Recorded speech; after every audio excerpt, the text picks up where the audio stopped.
বন্ধুরা, আজ আমি এসেছি একটি নতুন রেসিপি নিয়ে। এটা আমাদের ফ্যামিলিতে সবাই খুব ভালোবাসে খেতে, খুব ফেভারিট খাবার আমাদের ঘরে।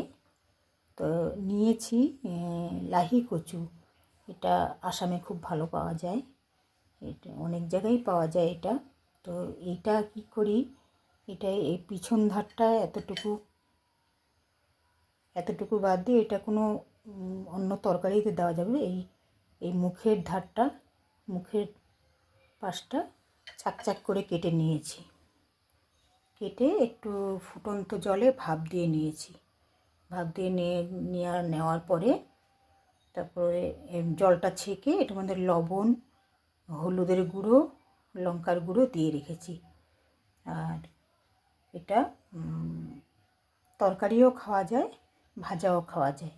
তা আমাদের বাড়ি যেহেতু এটা খুব প্রিয়, তাই আজকে বানাচ্ছি। এখন আমি ভাজবো। আপনাদের কেমন লাগলো রেসিপিটা জানাবেন, আর লাইক কমেন্ট দেবেন একটু।